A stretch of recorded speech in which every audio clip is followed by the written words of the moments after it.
get to know you, and we're also streaming live. Hello, everyone. Welcome to day one of the 7 days to seven figures bootcamp challenge. I'm so excited for those of you that are slowly logging in. Our time changed. I think our time change has been, you know, pretty much everywhere, but it's 12 p.m. Eastern here in New York. So I'm very excited to come on here with you today. And as usual, I'd love to know where you are connecting from. So Miranda, let me know here in the chat. If you don't want to open up your camera, let me know where you are connecting from. I'd love to hear more about that. All right, Alberta, Canada. Love that. How is the weather in Canada? We have been having snow yesterday in New York, and today it's, I think it's in the 60s, it's sunny, so we're back to warm weather again. And then whoever is logging in the Facebook group where this replay will be available later, just let me know where you are also connecting from in there. It's warm where I am. Awesome. Yeah. That's good. I feel like March rolls around usually. Um, it's more upbeat and it feels like, lighter out there. So I'm glad that the weather is also cooperating. And also we have Ralph joining us here on Zoom. Hello, hello. Hello, Ralph. Very nice to see you. Thank you so much for coming on. How are you? I'm just changing the name. There's two of us that use this Zoom. I'm well, thanks. Awesome. Lorna, you are Lorna. I remember that. I'm like, oh, okay. Nice to virtually meet you. Where are you connecting from? Surrey, British Columbia. Oh, okay. Beautiful. Okay. And where are you? I'm in New York. Oh, all right. Yeah, it's 9 a.m. here. Yeah. Is the weather as beautiful as the background? No, that's a picture of Cabo we took when we were down there. No, I'm afraid it's raining. It's wet today. Oh, okay. Okay. Mild but wet. We have a mild temperature, but it's wet. So it's about 40 degrees, but it's wet. Okay, well, at least it's not too cold, so that's a good thing. Because I was just saying before you just arrived, we were just connecting with everyone, and it was snowing yesterday here in New York, and today we have more warm weather. The sun is out, so it feels like nice. Feels like spring here. Awesome. Welcome, Lorna, as well. And like I said, welcome to day one of the 7 days to seven figures bootcamp challenge. We'll take about 30 minutes today. I want to make sure that your time is very well utilized. So I will attempt to dissect the information into biteable size and really have you walk away today from our first day of the workshop and really understanding the bigger picture, the 7 foundational pillars that I've learned along my journey in building my business to 7 figures at this point. So I'll give you a little background for a lot of you that must be new and joining us in our workshop. I am Alona Lapari. I currently am based out of New York. I am a mom of 2 kids. My kids are 12 and 15. Before I made the pivot to entrepreneurship, which was over 5 years ago now. I worked, climbed the corporate ladder for many years, 13 years to be exact. I was very lucky and blessed at that time because that was my first job right after college, was working for a Fortune 500 company. And I was able to grow there from human resource positions to marketing to sales to executive CEO before I made the pivot. Because just like any journey, there came a time where the things realigned and I felt like I needed to do something, a new direction. I didn't feel like I was growing as much anymore. So that's where entrepreneurship showed up for me. I was lucky and blessed to have learned a lot of skills in my corporate positions. But of course, being an entrepreneur, it's a whole new journey. I like to say I didn't start from scratch. I started from experience because I believe once our background is helping us to learn a lot of skills, and we have a lot of skills and knowledge and expertise, Obviously we have the experience, so we're able to really pivot a lot of that, really adapt a lot of that. And I speak to a lot of entrepreneurs that also come on to the online world, and with everything going on in the world today, with all the commotions, with all the things that are happening, more entrepreneurs are actually finding online as the space where they can pretty much work from anywhere. I always say have location freedom, where you can work from anywhere and connect with people virtually anywhere in the world. So this is the amazing part of all the new opportunities that have opened up. So I really think that growing a business and growing the skills that we need as entrepreneurs, learning online skills, learning marketing, online digital marketing skills, learning sales skills, learning how to navigate social media. Hello, Shatan. Thanks so much Hello, for coming. Ilona. Nice to see you. Nice to see you. Awesome, beautiful. And learning these skills today has become very important, right? In order to be successful. And in our community, we always talk about, being purpose driven and being mission driven. Entrepreneurs, we want to make sure that obviously we're building successful businesses, not only to really meet our own goals, personal goals that we have with our family, whether that's travel or whether that's kind of working from anywhere remotely, whether that's kind of working from the comfort of our home, being able to be in pajamas and still, coach clients and help other people online. It's definitely one of those luxuries that the online entrepreneurship world offers. But beyond that, I think we all purposely chose entrepreneurship as that new calling that we felt that we needed to make, and now we want to make an impact. It's not enough to just make money. We obviously want to make money because we need to have the resources that we need in our business so that we can make a bigger impact. But I think what's most important to most of us, at least where we are in our phase of business, whether you're just starting or you've been a seasoned entrepreneur for a couple of years and you're trying to get to the 6 and the 7 figures and climbing that entrepreneurial ladder, if I were to compare it to the corporate ladder, entrepreneurial ladder of, and we speak a lot about, tangible results with as far as figures and money, because that's more something that we can wrap our head around. But of course, that's not where success is. We know that success is into the purpose and being able to do something that we really love and to make that impact and really, do the work that is meaningful for us. And then of course, when we see the impact in our clients and being able to reach more people, that's where we feel fulfilled. I think at the end of the day, we all looking for that. But of course, we have to navigate through all these other ways. So for me, when I say build a 6 and 7 figure business, it's never been about the money. Especially when I left corporate, I said, I built somebody else's vision and mission for 10, 13 years, over a decade. I think it's time for me to try it on my own.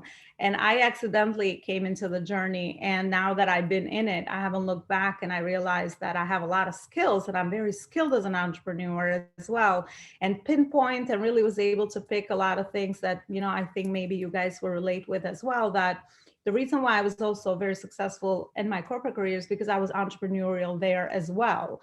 I never waited for someone to tell me, here's what you have to do, here's what you have to do. I was always kind of being very creative and problem solving.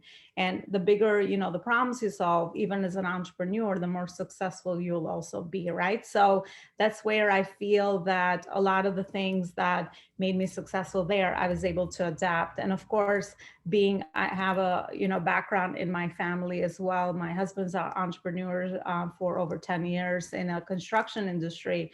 And we also have a couple of other businesses. So business acumen has always been something that I was very strong at. But for me, it came from lack that I saw in my family. We migrated here 25 years ago with my parents. I was the oldest child, 15. So I feel like I grew up fast because I had to go and actually translate because they didn't speak any English. I had to be the third parent pretty much in the household because my parents didn't speak a lot of the language. So they had to get whatever jobs to make ends meet. So I felt like that grew me. So the way that, my belief early on with that was that I needed to make sure that money was never an issue because I saw lack of money so much. I said, you know what? I made a promise to myself that I'm going to be so successful. I'm going to work very hard. I'm going to be very ambitious in what I do. So I never have to really be ever in the survival mode and ever struggle for money because I've seen that in my family. So for me, it's that personal motivation of why I get up every day and do what I love. And that's why I'm so grateful today that we're able to do what we're able to do and learning how to become a successful entrepreneur and learning the skills that we need to really get at those levels so that we can make a bigger impact is always beyond the money, because that's at the end of the day, that's why we want to do what we want to do. So I see a few of you joined. Gabrielle, Miranda, nice to see you on video. Very nice to have you here. Join us today. And as usual, let us know also on the chat, on Facebook, on our beautiful community. I'd love to hear more about you. So I'm going to be diving right in. So today I just want to set the stage for the journey. I believe everything is a journey because I'm also very spiritual on my approach to business. I think business and intuition are very closely aligned, especially when you're building a business that's purpose driven. Of course, it's authentic to you. It's tied to your purpose. It's tied to your gifts. And most of us want to build a business that we operate out of our strengths and out of the things that we do naturally, because that is how, the gift that we want to share with other people in the world. So I'm going to go over the 7 foundational pillars that I also have, like I said, been able to grow my own business, and now I help my clients do the same. So the big picture view, you should all have your workbook with you. It was emailed to you. If you're not able to print it out, that's okay. Maybe alongside, just jot them down so you have them with you and you're able to really refer to these again when you also need to kind of strategically plan and think for your business. And I mentioned intuition, but I also think strategy is very important, right? That's why I call myself a strategist and not a coach, because I build my business like that, step by step, very, very focused and very strategic in the actions that I take so that I conserve my energy. I know where my resources are. And I also walk through a proven framework. So I'm that kind of person that I believe any phase of business you are in, it's got to be step by step the way that we're building our business, because it's not, what's the point of rushing through things and trying to be all over the place and, trying to, right now, I think the biggest hassle is really consuming so much information. So that's why I appreciate all of your time that you chose to be with me today. I know how important that is, and you could be anywhere in the world and your time is very valuable.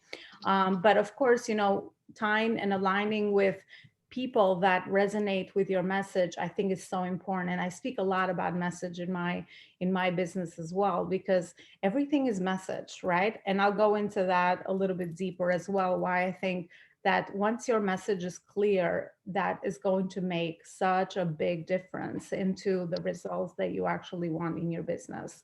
So the first foundational pillar, of course, is positioning. Positioning yourself, especially with today's online world, whether you are just entering the space or you've been seasoned, you have to adapt and you have to position yourself very, very strongly, right? Because you need to stand out from everyone else. That, as much as the what we are, coming on is a great thing with, being able to reach so many people, you also have a lot of people that, are saying that they do what you do, and, they can come on the scene any moment, right? So we have to be able to position ourselves through our experience, through our credentials, through building trust that we need to build, through the credibility in the marketplace, very strongly right now. I think this is very, very important.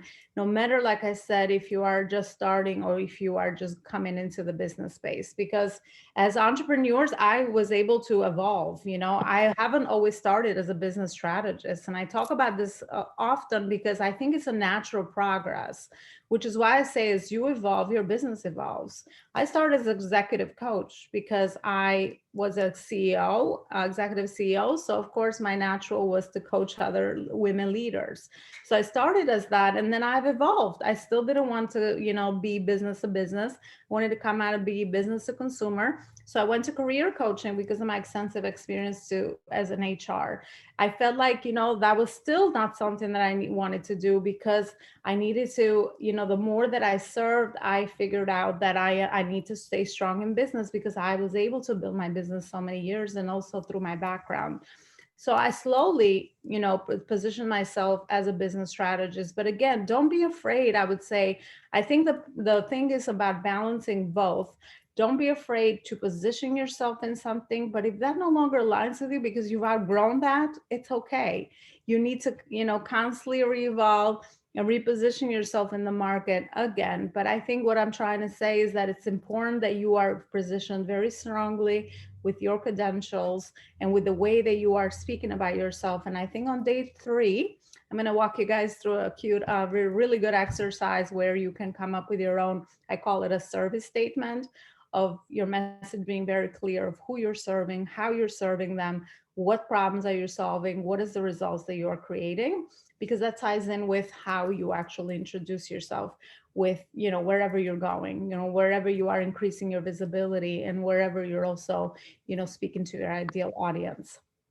The next thing is your offer, right now, because again, there's a lot of saturation. There's also a lot of people undercharging for their services, a lot of this, because I guess people come out of fear and not knowing a better way. We're devaluing our services. So we have lots of, $10 courses, $100 courses in the market, $100 offer, $100 program.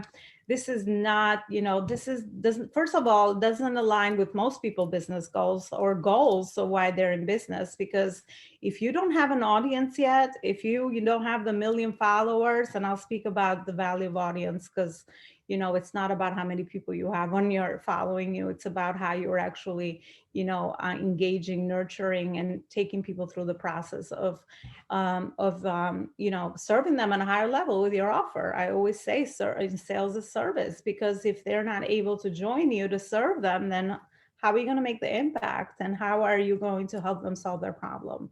So your offer is very important. Aligning your offer with your business goals, but also more important with the result that you are providing, is going to be very crucial. And a lot of people I work with, including myself, I was the one that created so many things in my journey trying to figure it all out. Um, you know, Courses, I spent months creating a course, and then when I brought it to market, it was like crickets. It's like nobody wanted it, because I just thought I needed to package my knowledge. So I thought that was important things without intuitively connecting to the market and understanding the messaging part, and understanding who wants what I want, what I have, how to, niche down, how to really go for specific. I wanted to help everyone, because we have such a big heart as purpose driven entrepreneurs. We're always coming out of service. So it's like, oh, I want to help the world, dude. I can make such a big impact. But obviously that does not work, because I was helping no one. I was speaking to everyone on my videos. I was speaking to everyone. It's like, I have the solution to your problem, but that's not how it works. We have to be very, very specific with our offer. And the one thing is really creating a business model, I call it, right? Because that's your business model, their bread and butter, right? Your bread and butter. My Albanian accent comes up once in a while, because as I said, I was a natively born here. So when I speak fast, I just kind of get it all the time. But anyway, I hope I'm clear with that. But really building a business model based on your goals is something that you need to, because that's where everything starts.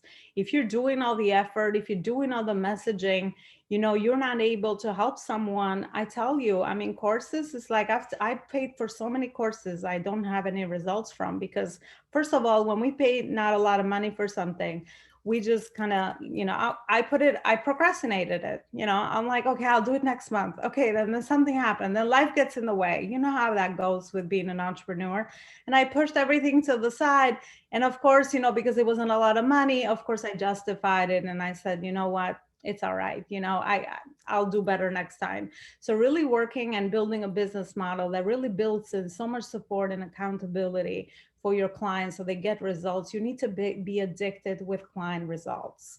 And that is the only way you're going to build a big brand and a 7-figure business, and not a baby, baby small entrepreneur, solopreneur business, because you need to create results. The referrals, the people that you're helping, eventually I say your brand should speak for you. Your clients should speak for you. Of course, there's systems you can set in place later on. But, my point is that we need to be very, very attuned to the market and build something solid where our clients are actually getting results from our offers. And we are not just dumping information. Nobody wants information. We want transformation, and also, working your offer and your business model enough so that you're always tweaking and improving it is how you're going to stand out in the market. Because the major thing that I always hear from clients or potential clients is like, oh, why are you different? There's so many coaches out there. I spend so much money, into something similar you're offering me, but I haven't got results. So there's so much uncertainty right now with that. The people are more skeptic. We have our defenses up. And of course, the way that we have traditionally sold, we don't try to build a relationship. We just kind of, put stuff out there and see what sticks. And that's not long term. Those are not long term strategies, and those don't make you feel good anyway. When I do something, I have to be able for me to align with it so that I do it, that it makes sense, and implement the things that are actually, I see the bigger why of why I'm doing it. I think a lot of times in the market, it's like we're learning tactics. And I was never about that. The tactic is like the greatest, latest thing. Maybe a reel is the next thing. Facebook tomorrow can introduce something else. And we're going to be all over that. But that's just a tactic. I'm about we're building the foundation, learning the skills that we need so that we can build upon that, so we can build a legacy empire and business, right? So that we can leave it for our family, they can continue on. And that's going to be our meaningful work that we have left in this planet while we were here. So, but in order to do that, we can't just be distracted by the latest tactic that comes upon.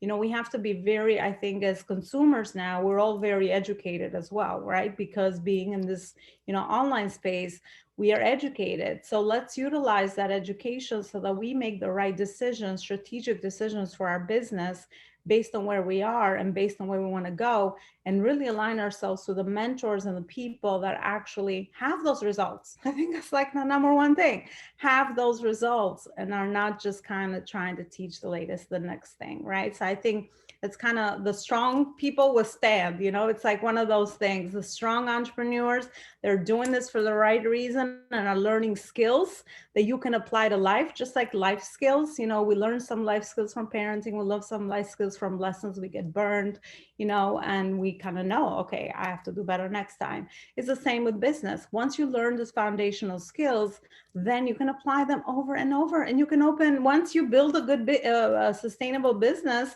and you have team and systems and resources in place, who is to say that you can't do the next thing? But your brand has to be built. You have to speak. The brand speaks for you under the umbrella. And I'm looking at Shatan because we had this conversation and I love these conversations.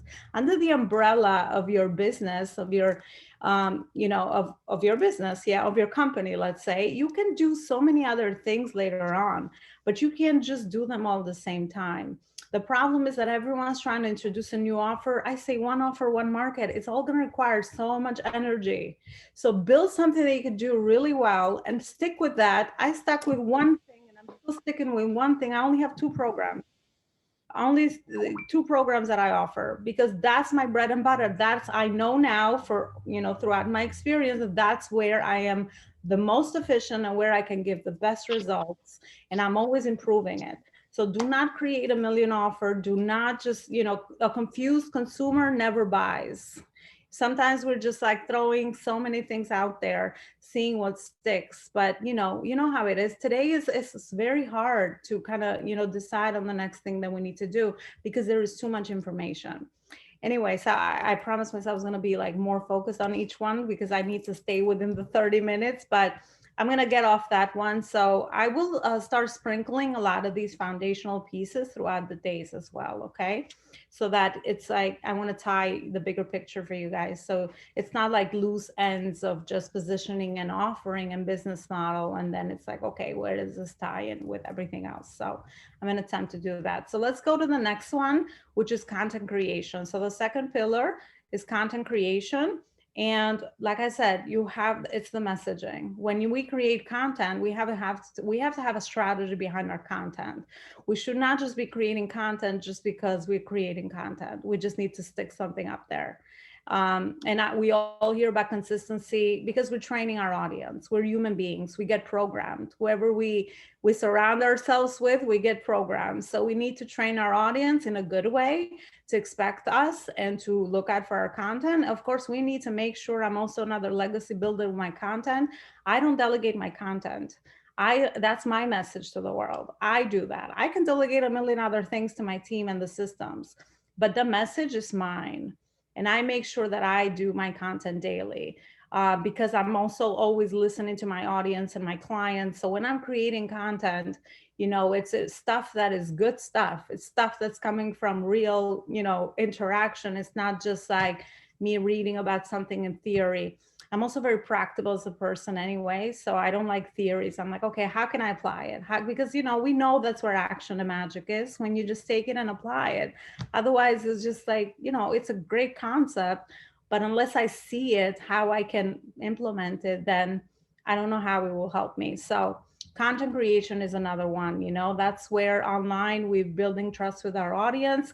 We're serving. I love it because that's how I serve. That's why I put out my best stuff out there. And I always want to make sure that I am doing, the right way, the right messaging out there. And I'm always aligning with the people that are in my audience, and I'm always asking for feedback. That's another one. Always be listening in your everything that you do. Building a global brand. Like I said, I'm not about, in order to stand out, you need to build a brand. So just like the fact that I'm organizing this boot camp, it does too many things. I'm serving the audience, I'm building my credibility, I'm letting you guys know who I am, what am I about, how is it that I can help you? And I'm also building my brand, right? There's so many ways that we can do that, but we need to be visible. I always say we need to show up. People don't know who you are, how you can help them, then they are not going to know you're available. They're going to somebody else that is, they're offering something else that might not even be as good as what you're offering, right? But you are removing yourself from that. So building a global brand, there's so many, solid foundational pieces to this one. But again, if you do it with a service in mind that you're impacting, even one person is listening or looking at your live video, for me is good enough, because I already made the impact. That person needed to hear that. And now they have something to walk away with. So it's like you have to think small to go big a lot of times, because our mind is always like, well, we need to have so many people, no one is interacting, no one's engaging. And I talk so often about this, that your clients are not engaging. They're not engaging. They're sending you a DM. They saw your live. They resonated with it. They relate. I love you. I love what you said today. Okay, tell me more. This is what I've been struggling with. So a lot of magic happens in private, right? Remember that. A lot of magic happens in private. So do not get discouraged when you don't have interaction. The highest engagers, sometimes, they're not your buyers. They just people, right? Obviously, that like to engage with your content, and that's great as well, right? Because I like to hear the impact. That's why I always, want to tell my audience, like, let me know, like, how did I resonate? Anything else I could do? Because again, once you're in service, it's like you want to know, the impact that you have with your post. You're not just kind of like posting and forgetting about it, and you don't know, the impact that you make. So that is the third one. So I'll move on to the next one. Growing and monetizing your social media platforms. Curating your community. I say everything is community. Whether you don't have a group as a community, but you have your Facebook, that's your network, you have to curate your community and constantly grow your community strategically with loyal fans. I say I'd rather have 100 people on my group, is my community, that knows, loves, trusts me, and they're my clients, than 500,000 people in my group where I never interacted with. I don't even know, who they are, what they do, how is it I can help them. So it's about quality, not quantity. And you can grow a 7-figure business only on 100 loyal fans. You don't need the whole world to buy your services. That's why I say dissecting, coming down to the root, and being service entrepreneurs. I always loved it because I'm like, I'm in the business of people. I'm in the business of nurturing relationships. I'm in the business of service, and once that is in your mind, that's why I do what I do. I shouldn't be flustered by all these techniques and, all these other traditional ways of that we get scared with the way that we sell and the way we run our consultations. I think once it comes down to it and you be a good human and you're always listening and you're always improving what you're doing, and you understand that it's all about that human relationship. I think the rest just becomes fun. It's just like, how many more people can I help? It becomes like that, but you still got to stay focused, because always have to focus myself. My mentor is like, stay here, stay here, stay here. I'm like, oh my gosh, there's so much more to do. The more you learn, it's like that thing. The more you know, the more there is to do. When you know more and when you know better, you have to do better. It's like a human responsibility thing. So anyway, that is the fourth one. The fifth one is set a marketing system in place. Again, we need systems. Otherwise, we are going to run amok and we're going to be overworked, burned out, because we're just always adding to our calendar. And as an entrepreneur, the problem is that our brain always tells us everything's important. It's like, well, yeah, this is important. It has to be done. And you're just walking away with, so many tasks. And I know everyone has heard that, 20% of our results, 80% come from the 20% of the things we do. It's so true. But again, to get to that, it's a lot of journey. It's a lot of figuring it out. So, but having a marketing system in place that does the marketing for you, and I'll give you a sneak peek, your content is your marketing, should do your marketing. That's why your content should be the best thing out there that you are putting out. Not to let that, I don't want to teach the mindset part of the perfectionism. That's why I say speak with from your heart.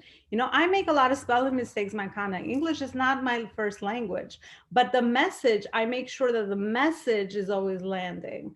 I think once we understand the core, the message is there and people get it and they can relate to my imperfections. I'm not trying to show a perfect entrepreneurial world. I make mistakes, I have an accent, but I'm here to serve and I have a good heart and I know what I'm doing and I love what I do. So that's really all that you need. And that's why I love that we're moving away from all these filters and like perfect world. It's like there's no perfect world. I mean, in order for me to get one big win, I probably like failed or learned 50 times along the way to get to this process.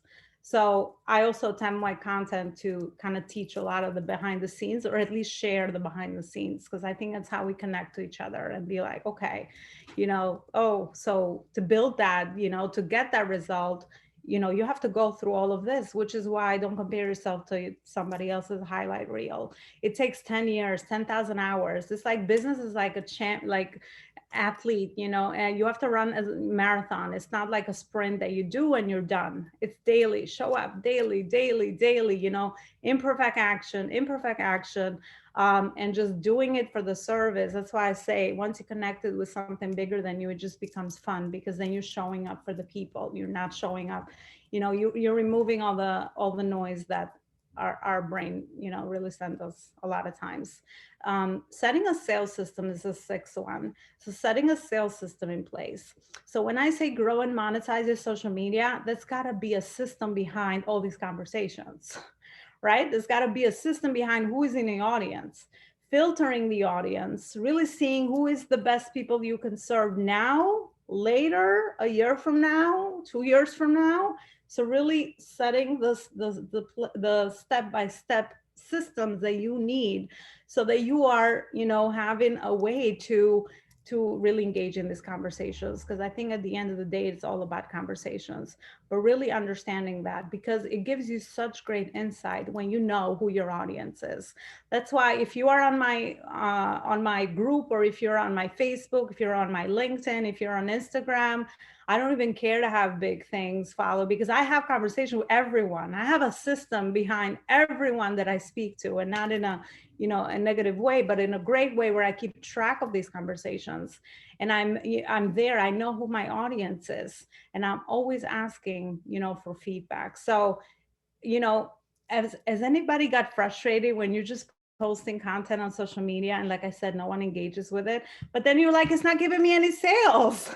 So like, what is the point of like posting every day, pouring our heart out, trying to make our posts perfect or trying to make our posts relatable and trying to be very, observant of like which posts do well and which other posts don't do well, right? So that's not where it is. That's a reactive way. You have to be proactive on the back end, as I say. Business is like you are the front face of the business.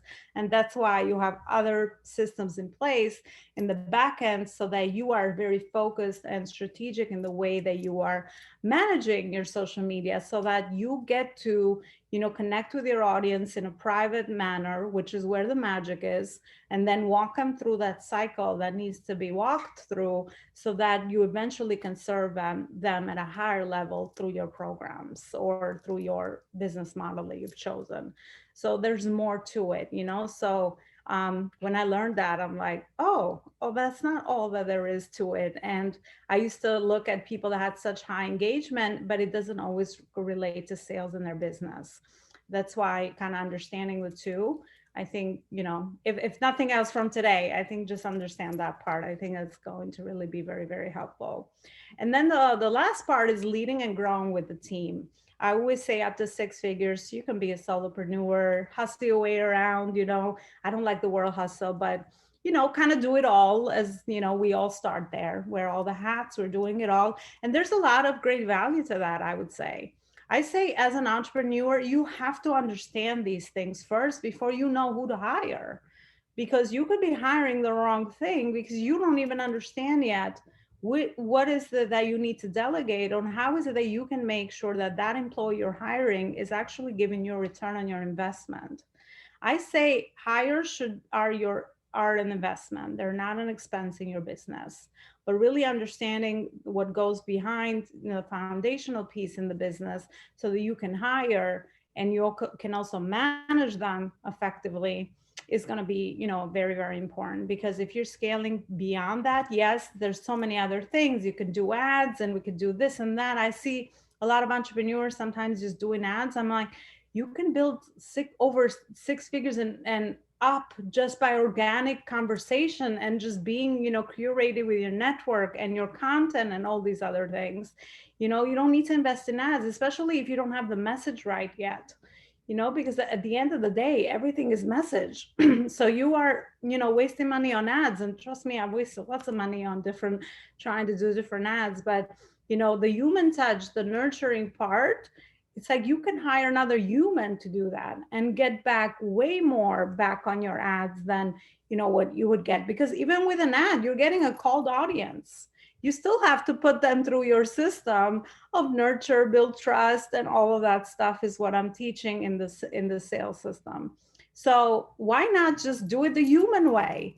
Do it the human touch way, which is how it's supposed to be done. They have to get to know you, put them where your best content is. So all these different things. But I don't want to go over because it's already 12:37.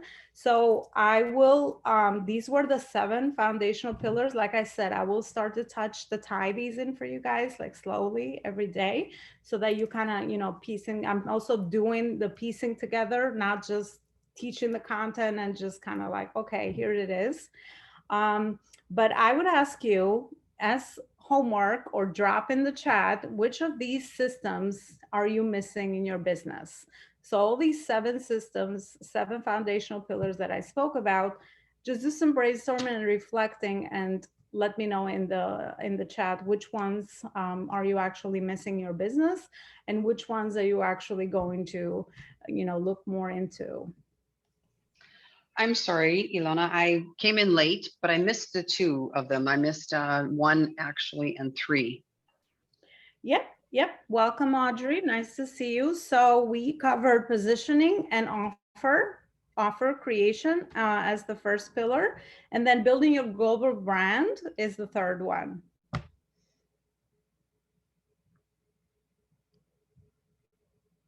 All right. I hope that answered your question, Audrey.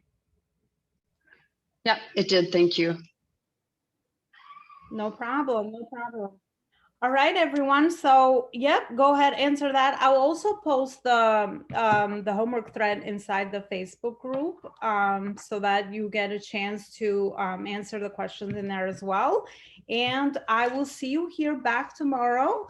Tomorrow, I'm going to go more into understanding your ideal client and start to tie in the messaging and all these things that we talked about today. And really going into what are some of the buying decisions. Why do people buy? You know, how is it that you can make your offer stand out?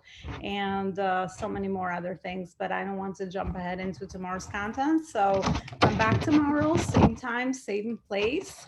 And you know, I would love to have you back here on Zoom because it's more interactive, and we can also, if you have any questions, answers, we can go back and forth.